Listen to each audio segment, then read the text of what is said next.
हम जब कुछ भी बार बार करते हैं तो उससे हमारे दिमाग में एक पैटर्न बनने लग जाता है। ठीक वैसे ही जैसे हम किसी ऐसे मैदान जिसमें घास उगी हुई है तो इस मैदान की किसी निश्चित जगह से बार बार गुजरते हैं तो एक टाइम के बाद में वह रास्ता बन जाता है, पगडंडी बन जाती है। ठीक वैसे ही मनुष्य जो कुछ भी करता है उसका प्रभाव उसके मस्तिष्क पर पड़ता है और बार बार अभ्यास करने की वजह से वह प्रभाव और ज़्यादा मजबूत होने लग जाता है। मस्तिष्क पर पड़े इस प्रभाव को या बने हुए इस पैटर्न को हम संस्कार कह सकते हैं। और जब मस्तिष्क पर बार बार संस्कार पड़ते रहते हैं तो हम उन्हीं के हिसाब से कार्य करने के लिए विवश होते जाते हैं, जिससे उन्हीं संस्कारों के अनुरूप हमारे चरित्र का निर्माण होता है। अगर कोई मनुष्य बार बार बुरे शब्द सुनता रहे, बुरे शब्द सोचता रहे, बुरे कर्म करता रहे तो इससे उसके मन मस्तिष्क पर बुरे संस्कार पड़ जाते हैं और बार बार बुरे संस्कार पड़ने की वजह से ये सभी संस्कार मिलकर एक बुरे चरित्र का निर्माण कर देते हैं।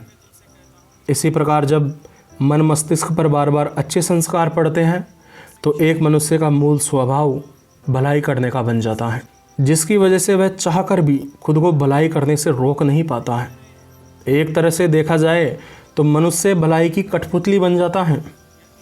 वह छोटे मौके पर भी अच्छे अच्छे कार्य करने लग जाता है। किसी व्यक्ति का चरित्र अच्छा है या बुरा है इसका पता इस बात से नहीं चलता कि उस व्यक्ति ने कितने बड़े भले कार्य को अंजाम दिया है, क्योंकि कभी कभी संयोगवश एक मनुष्य से अच्छे कार्य हो जाना उसके चरित्र को नहीं दर्शाता, बल्कि एक व्यक्ति अपने दैनिक जीवन में छोटे छोटे कार्यों में भी कितनी अच्छाई रखता है उससे उस व्यक्ति के चरित्र का पता चलता है। क्योंकि कुछ बड़े कार्यों को संपन्न करने से हो सकता है कि कोई व्यक्ति प्रसिद्धि हासिल कर ले, लेकिन क्या पता वह व्यक्ति अपने दैनिक जीवन में वैसा हो ही ना, मतलब वो चेहरा जो हमें दिखता है वो उसका मुखौटा हो। इसीलिए उनके दैनिक कार्यों की जांच जरूर कर लें। अब कई व्यक्तियों के दिमाग में एक सवाल आ रहा होगा कि मैंने तो पूरी ज़िंदगी बुरे कर्मों या बुरे विचारों में गुजार दी, इस वजह से मेरा तो स्वभाव ही बुरा बन चुका है, इसकी वजह से मैं अच्छा नहीं बन सकता, मेरे सुधरने का कोई ऑप्शन मौजूद नहीं है, इसलिए अब तो बुरे कर्म ही करूँगा। तो ऐसा नहीं है। आप ऐसा मत सोचो कि आपने अब तक के जीवन में बहुत अधिक गलत कार्य किए हैं, इस वजह से आप सुधर नहीं सकते। आप ऐसा ना सोचें कि मैं तो गया बीता हूँ, अब मेरा बदलना मुमकिन नहीं है। एक बार इस बात पे विचार करें कि आप गए बीते कैसे बने, आपका चरित्र कमज़ोर कैसे बन गया, बुरा कैसे बन गया।